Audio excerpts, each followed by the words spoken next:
Ok, entonces estábamos precisamente en los requisitos que debe de necesariamente cumplir el título ejecutivo. Ya vimos, el título ejecutivo es el instrumento legal, el documento legal que contiene prácticamente la obligación, el derecho y la obligación del sujeto que está reclamando y contra quien se está reclamando, ¿verdad? Entonces, vimos que ese documento tiene que cumplir con tres requisitos esenciales. La cantidad o lo que se está solicitando debe ser cierto, líquido y exigible. En la ausencia de uno de estos requisitos, entonces podría ser ese título ejecutivo defectuoso y podría imposibilitar la ejecución que estemos promoviendo. Y bueno, ese era el segundo presupuesto que haría viable el título ejecutivo, lo hemos visto. Y nos vamos a el último, que es el patrimonio ejecutable. Y bueno, ¿qué es el patrimonio ejecutable? Solo no recuerdo si estoy grabando la clase. Bien, nos vamos entonces a qué es el patrimonio ejecutable. Y el patrimonio ejecutable es el conjunto de bienes objeto de la ejecución, que constituye un presupuesto de la ejecución forzada en el sentido que sin él la coerción no se puede hacer efectiva. Bien, acá sí nos vamos a detener un poquito y bueno, pues me gustaría que recordáramos. Hablábamos de que a través de la ejecución lo que buscamos es que el acreedor se pueda practicar, que pueda cobrarse con los bienes del ejecutado.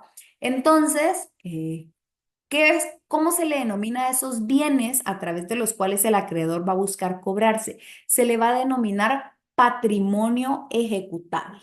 Así que va a ser precisamente aquel conjunto de bienes que el ejecutado pueda poseer y que van a ser objeto de la ejecución. Van a ser aquellos bienes que en algún momento pues van a permitirle responder de sus deudas civiles, ¿verdad? Entonces, ¿qué pasa también?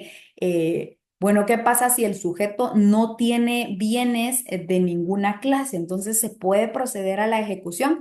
Mire, la existencia de bienes del ejecutado no constituyen un presupuesto o un requisito que haga viable o que permita entablar la acción ejecutiva. Porque si ustedes leen en la norma, pues se van a dar cuenta que esto no es un requisito indispensable. Usted puede promover la acción ejecutiva en contra de cualquier sujeto que tenga la obligación de responder sobre el mismo. Sin embargo, bueno, pues que en la dilación de la acción ejecutiva es que podremos determinar si el ejecutado posee o no posee bienes. ¿Qué pasa si posee bienes? Bueno, pues que si los posee, entonces ellos se van a constituir como los bienes sobre los que en su momento podrá practicarse el embargo, ¿verdad?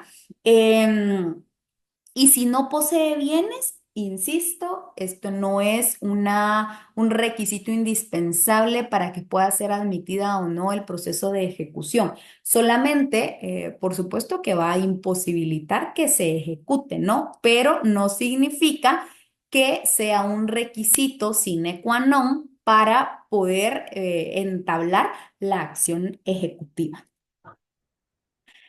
Ahora bien, vamos a poder recapitular un poquito acerca de los tipos de ejecución que existen, ¿verdad? Entonces, quiero que tengamos claro que también hay ejecuciones singulares y que tenemos ejecuciones colectivas. Las ejecuciones, y acá en la clasificación es cuando entonces ya vamos a entrar precisamente a las ejecuciones que vamos a ir desarrollando. Las ejecuciones singulares son precisamente Muy aquellas en las bien. que se ejecuta o se ejecutan una parte del patrimonio integrado por un bien o por varios bienes, ¿verdad? Del sujeto que se va a constituir como ejecutado, como deudor, ¿verdad? Y las ejecuciones singulares tienen una subdivisión y esa subdivisión está contemplada en nuestro Código Procesal Civil y Mercantil. Y en esta subdivisión es cuando ya entra precisamente el juicio ejecutivo, la ejecución en vía de apremio. Ojo que allí en mi diapositiva yo le denominé juicio ejecutivo en vía de apremio. Pero les voy a comentar algo. Normalmente los abogados le denominan juicio ejecutivo en vía de apremio. Sin embargo, yo les he comentado desde el inicio que a mí me gusta utilizar la denominación de los actos o la denominación de los procesos de acuerdo a como la norma establece.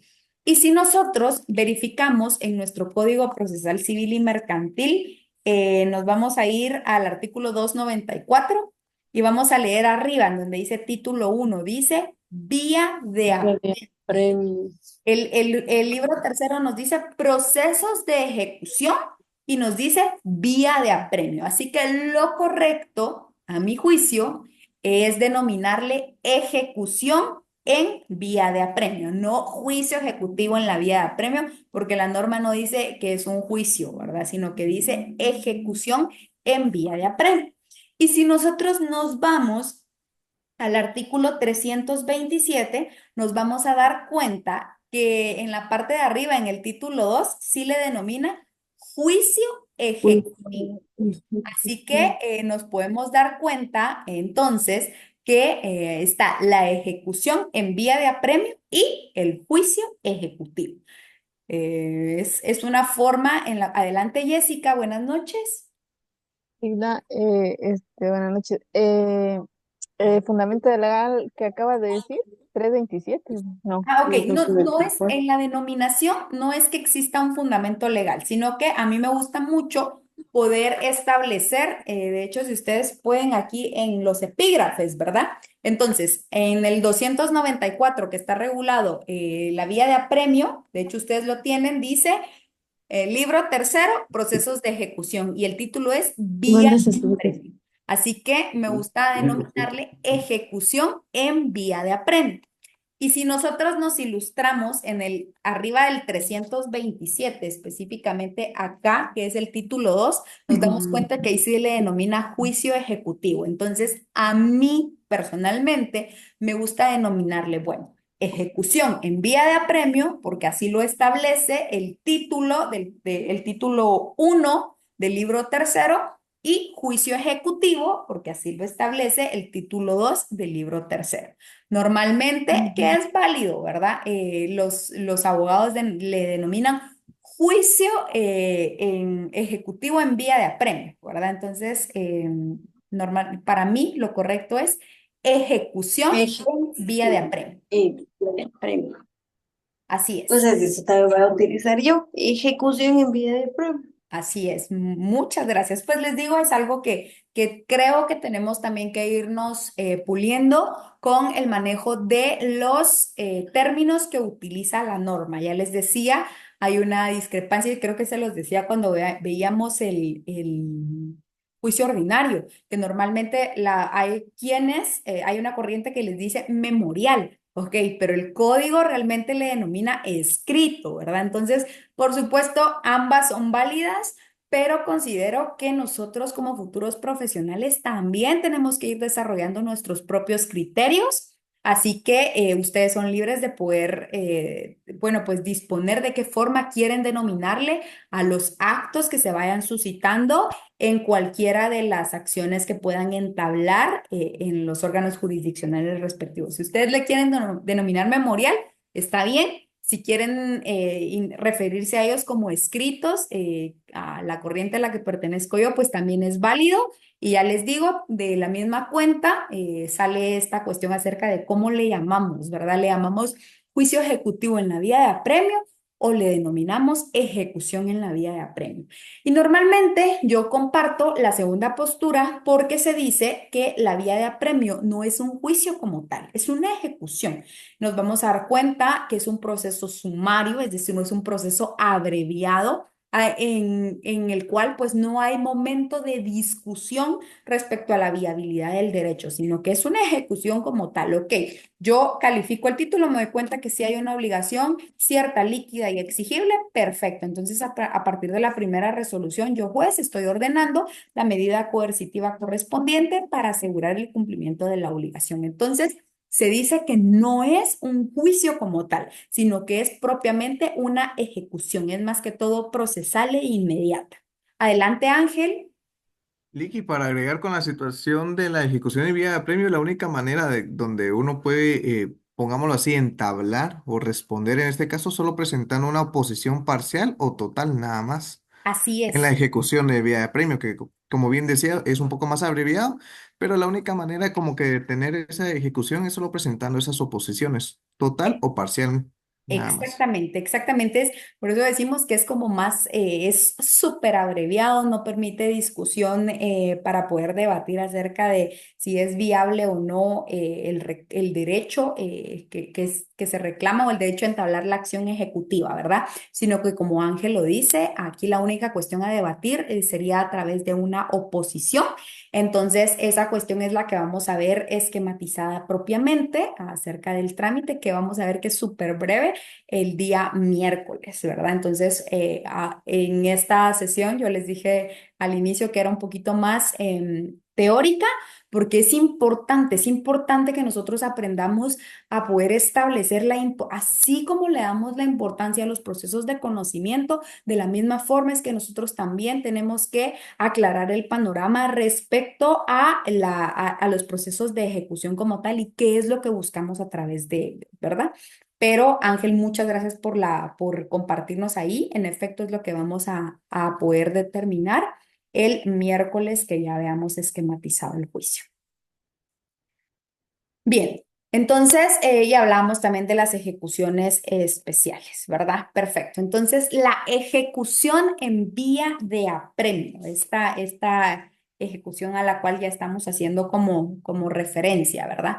Primero, se puede mencionar que la ejecución en la vía de apremio es aquel por el cual el actor, asistiéndose de un derecho, ojo, dijimos que acá el actor se le denomina ejecutante, ¿verdad?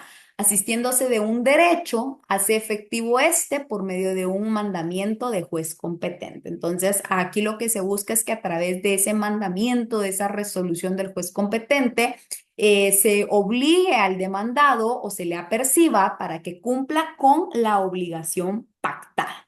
Entonces, ¿por qué se le denomina vía de apremio? Bueno, una de las características en la que también nos enfatizaba Ángel es precisamente que este es un juicio breve, es un juicio de lo más rápido, ya que ejecuta, en este caso, a cualquiera de los títulos ejecutivos que se enlistan a partir del artículo 294. Entonces nos damos cuenta que hay aproximadamente, no aproximadamente, sino que son 7 títulos ejecutivos de los cuales nosotros podemos valernos para poder entablar la acción ejecutiva a través de la ejecución en vía de apremio. Entonces, prácticamente cuando nosotros entablamos la ejecución en vía de apremio, al iniciarse esta ejecución, en la primera resolución, como yo les decía hace un momento, se fija una medida coercitiva, ¿verdad? Que puede ser el remate del bien dado en garantía, ¿verdad? Es un ejemplo. Entonces, a esta ejecución específicamente la doctrina le denomina como una ejecución forzosa. Entonces, prácticamente a través de esta ejecución procesal o ejecución forzosa, lo que se va a buscar es constituir una serie de procedimientos que se desarrollan, ¿verdad? Em, y que desarrollan y garantizan la etapa ejecutiva mediante la obligación, insisto, líquida, que debe de ser determinada y que debe de ser exigible por el plazo de la misma. Entonces, esta es una de las ejecuciones precisamente de carácter singular, como ya lo vimos en el esquema que tenemos en pantalla. Entonces, a través de ella es que está contemplada la ejecución en vía de apremio, que vamos a ver, es un juicio súper breve, es de lo más corto, a través de la cual pues prácticamente solo se busca el cumplimiento o la satisfacción de la obligación por parte del deudor. Pero bueno, ¿cuáles son las características de la ejecución en vía de apremio? Y regreso nuevamente a el artículo 294 de mi Código Civil. Según lo que tengo en pantalla, bueno, primero me dice que tiene que haber una obligación de pagar, tiene que estar, existir la obligación de pagar una cantidad de dinero líquida y exigible. Y vamos a recordar, y miren, voy a retroceder un poco en las diapositivas, pero hablamos de la obligación de entregar dinero. Recordemos un poco acerca de la naturaleza de los procesos de ejecución. Acá está. Y nos damos cuenta de los procesos de ejecución de dación que nos dice, bueno, esta va a tener lugar cuando lo que se pretende del órgano jurisdiccional es que se ordene prácticamente el cumplimiento de la obligación, que sea de dar dinero o algún bien mueble o inmueble. Entonces, hablamos de dinero, así que podemos establecer que la ejecución en vía de apremio, según la doctrina, podría constituirse como un proceso de ejecución de dación. Entonces, el artículo 294 establece, primero, que para que sea viable, forzosamente tiene que existir esa obligación de pagar esa cantidad de dinero y que ésta tiene que ser líquida y tiene que ser exigible. Ya vimos a qué se refieren a estos presupuestos. Y además, la ejecución en vía de apremio va a tener lugar siempre y cuando se ejercite en virtud de los títulos enumerados en el artículo 294 del Código Procesal Civil y Mercantil. Y bueno, ¿cuáles son esos títulos? Estos títulos son los únicos que conducen directamente a la vía de apremio. Ok, ¿qué sucede? No puedo agregar uno más, no puedo inventarme uno más, no puedo utilizar uno de los enlistados en el artículo 327.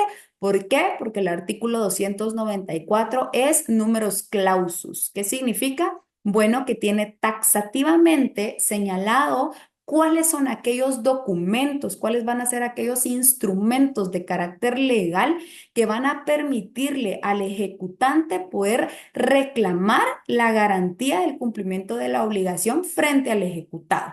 Entonces, a través de estos documentos se va a establecer, primero, que al ejecutante le asiste un derecho y segundo, que el ejecutado tiene la obligación de poder cumplir respecto a los presupuestos entablados en el artículo 294. Entonces, ¿cuáles son los instrumentos o los documentos que van a constituirse como títulos ejecutivos en la ejecución en la vía de apremio? Uno, la sentencia pasada en autoridad de cosa juzgada. A esto me refería cuando les decía que los procesos de ejecución pueden entablarse cuando un derecho ha sido previamente declarado o reconocido en una sentencia, específicamente una sentencia de condena, o bien cuando la obligación ha sido adquirida de forma voluntaria. Pero ¿de qué forma puede ser adquirida de forma voluntaria? Bueno, entonces ya me voy, por ejemplo, a la literal G, que puede ser un convenio celebrado en juicio, una transacción celebrada en escritura pública, entre otros, ¿verdad? Entonces, voy a enlistar sentencia pasada en autoridad de cosa juzgada, un laudo arbitral que, por supuesto, no esté pendiente de un recurso de casación. ¿Por qué? Ya ustedes, obviamente, con la base del procesal civil que tienen, saben muy bien que las decisiones aún pueden cuestionarse por una instancia extraordinaria, específicamente Cámara Civil de la Corte Suprema de Justicia, quien puede conocer de ciertas decisiones en casación, estando entre ellas precisamente el laudo arbitral. Entonces, el laudo arbitral puede constituir título ejecutivo en la ejecución en vía de apremio siempre y cuando no se encuentre el recurso de casación pendiente, ¿verdad? De ser conocido por la autoridad competente. Créditos hipotecarios, bonos o cédulas hipotecarias y sus cupones, los créditos prendarios, las transacciones celebradas en escritura pública y, por supuesto, los convenios celebrados en juicio. Entonces, ¿qué sucede? Que solamente me puedo valer de estos para poder yo poder ejercitar o poder entablar la ejecución en vía de apremio. La otra semana, cuando veamos el juicio ejecutivo, nos vamos a dar cuenta que los títulos ejecutivos enumerados en el artículo 327 son totalmente distintos a los enumerados en el 294. Entonces, si yo quiero reclamar el cumplimiento de una obligación en contra de otro sujeto, bueno, primero tengo que establecer cuál es mi título ejecutivo y poder establecer en qué artículo o en qué norma legal está contemplado para poder establecer cuál es la vía que yo debo de seguir en contra del sujeto de quien estoy reclamando el incumplimiento de la obligación, ¿verdad? ¿Por qué? Bueno, solo a manera de poner un ejemplo. No puedo pretender promover una ejecución en vía de apremio valiéndome e insisto, por ejemplo, de un título ejecutivo que lo constituye el testimonio de una escritura pública. ¿Por qué? Bueno, ¿por qué? Porque no es lo mismo una transacción celebrada en escritura pública que un testimonio de la escritura pública, ¿verdad? Entonces, yo me voy a ver el 294 y me dice, bueno, si yo tengo la transacción celebrada en escritura pública, entonces sí puedo accionar a través de la ejecución en vía de apremio. Pero si lo que tengo es el testimonio de la escritura pública, entonces yo veo que no está enumerado en el artículo 294 y ya me voy a revisar el artículo 327 y es allí en donde establezco, bueno, que los testimonios de las escrituras públicas constituyen título ejecutivo para poder accionar o entablar un juicio ejecutivo. Entonces, ojo que sí tenemos que tener muy presente respecto de los documentos o instrumentos legales que constituyen título ejecutivo, ¿verdad? Otra de las cuestiones súper importantes es que también tenemos que tener claro que los títulos que se expresan en este artículo, los títulos que se enumeran en el artículo 294, sí tienen, si ustedes quieren verlo así, como un tiempo de vida. Tienen precisamente una fuerza ejecutiva. Y esa fuerza ejecutiva, según el artículo 296, y por favor me resaltan allí ese plazo, los títulos que se expresan precisamente en el artículo 294 pierden su fuerza ejecutiva a los 5 años si la obligación es simple y a los 10 años si hubiere prenda o hipoteca. Y a esto nos vamos específicamente cuando los títulos ejecutivos los constituyen los créditos hipotecarios, los bonos o cédulas hipotecarias, los créditos prendarios. Entonces, específicamente, los numerales 3, 4 y 5 estaríamos hablando que perderían su fuerza ejecutiva a los 10 años y los demás perderían su fuerza ejecutiva a los 5 años, ¿verdad? ¿Desde qué momento empieza a correr el plazo del vencimiento? Nos dice el artículo 196, el término se contará desde el vencimiento del plazo o desde que se cumpla la condición si la hubiere. Entonces, son cuestiones que ustedes tienen que tener muy en cuenta para poder accionar a través de esta vía. Danilo, adelante. Licenciada, perdone, eso de cuando pierde su fuerza es una palabra que usan, no sé si es correcta, se prescribe. Podríamos denominarlo de Sí, esa. va. Así es, ok, vean. Normalmente Y son cuestiones así súper, que tendemos a confundir, ¿verdad? Pero decimos que hablamos de prescripción y otras veces hablamos de caducidad, ¿verdad? Entonces, tenemos que analizar que para poder hacer valer un efecto de un título ejecutivo, tal como lo decía Danilo, ¿verdad? Si existe un título jurídico suficiente, o sea, porque puede existir, el título puede ser suficiente por consiguiente, ¿verdad? Pero si la acción ha caducado y si el derecho está prescrito, entonces sí aplica como la verdad esa de prescribe el derecho, caduca la acción, ¿verdad? ¿Qué significa? Ajá. Bueno, pues que si de pronto el título puede ser suficiente, sin embargo transcurrieron Claro, los ahí. 5 años que establecen las Cuando normas, vino les digo qué entonces hora y le efectivamente ya no. compartimos aquel. ¿Quién tendrá el micrófono encima? Fíjate, cabrón, estás loco el pizarra.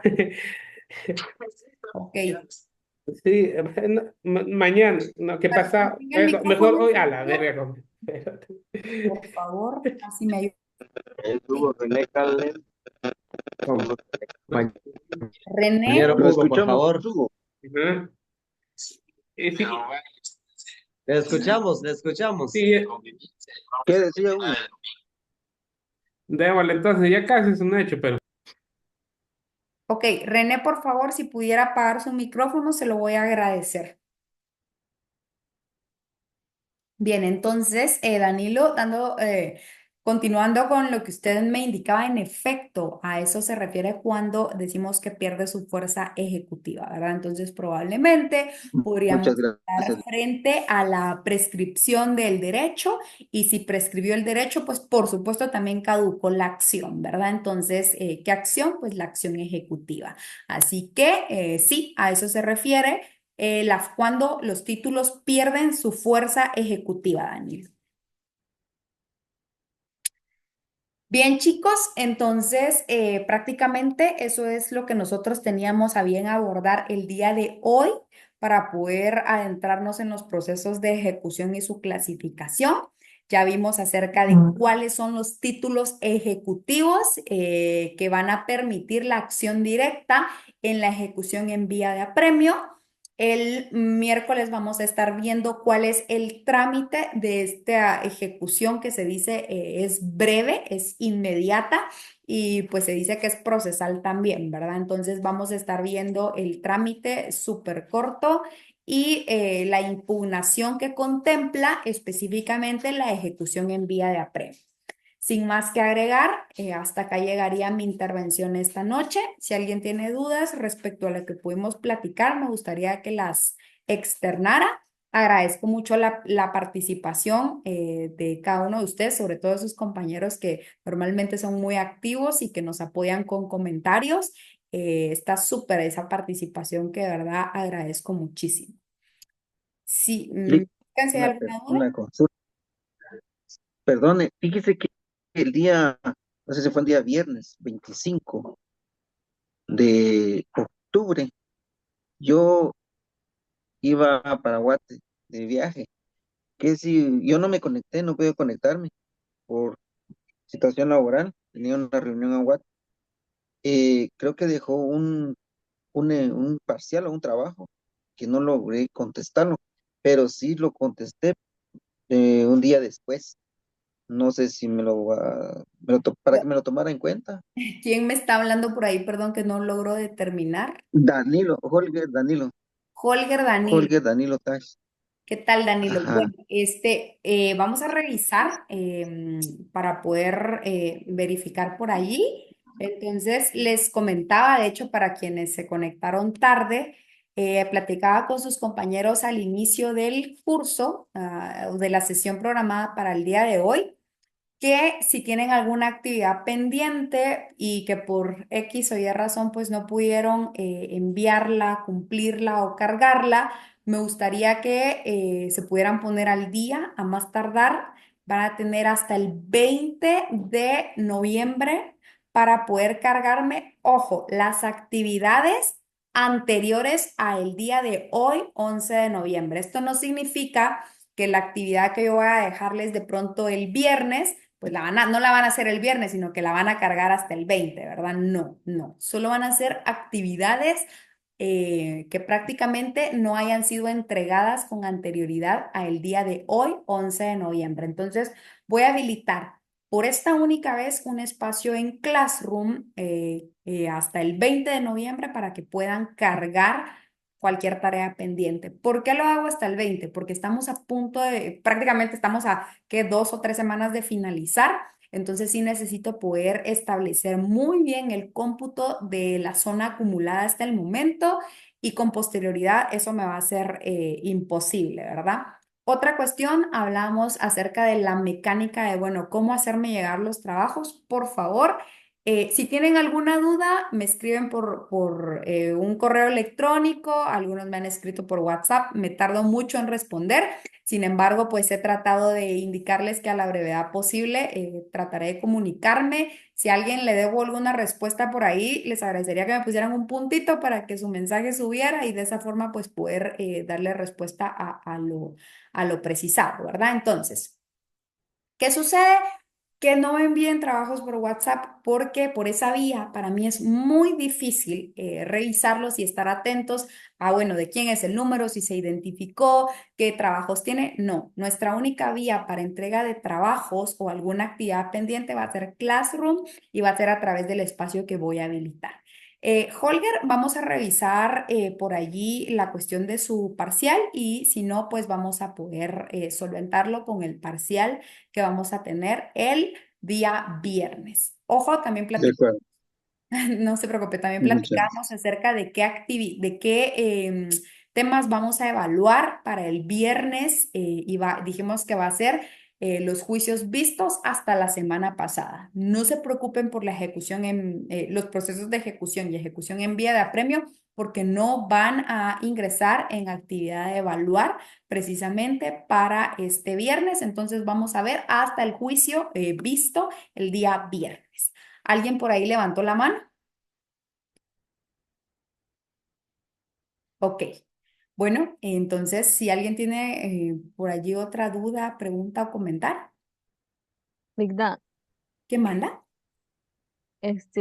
lo que se vio ahorita en clases no entra No, en no, el no, no, no. No se preocupe, esa no va a entrar en el parcial señalado para este viernes. Adelante. Gracias, Ligda. Hola, Lick, buenas noches, mucho gusto. Gracias igualmente. Lick, solo con usted decía cuando comenzó las clases, cuando comenzó la clase el día de hoy, ¿mañana tenemos sesión o hasta el viernes? No, no, esta semana recordemos que tenemos 3 sesiones programadas. Esta es nuestra última semana de 3 sesiones, así que tenemos programación el día de hoy, lunes, miércoles y viernes. El viernes precisamente es nuestro segundo parcial, entonces la modalidad va a ser, vamos a tener sesión aproximadamente, pues estoy evaluando si 45 minutos, 1 hora y la otra hora pues va a ser para que ustedes puedan responder el parcial respectivo. Entonces ya sabemos muy bien que el viernes vamos a tener dividida nuestra sesión, 1 hora de clase y 1 hora para responder el parcial y el miércoles clase normal. Es la única, la Oh, última semana de 3 sesiones, porque ya a partir de la otra, pues ya todas nos quedan de 2 sesiones, de acuerdo a la calendarización que tenemos ahí en Classroom, salvo que hubiera algún cambio pues no tan de último momento, pero sí que hubiera algún cambio, entonces yo se los notificaría, pero seguimos manteniendo las mismas fechas. gracias, licenciada. De nada, Edgar, un gusto. Bueno, Muchas chicos. gracias, licenciado. ¿Alguien más tiene alguna intervención, comentario o duda por allí?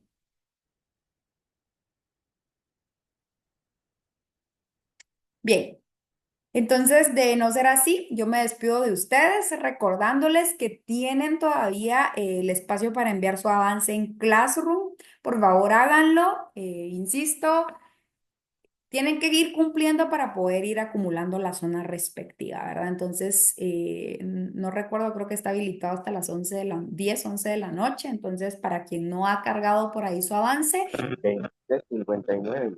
Les invito a que puedan pues cumplir con el mismo. Y bien, me dio mucho gusto poder saludarlos. Nos estamos viendo el día miércoles. Cuídense mucho. Hasta luego. Gracias, buenas noches. Feliz Buenas noche. Noche, Ligra. Feliz noche, Lick. Buenas noches.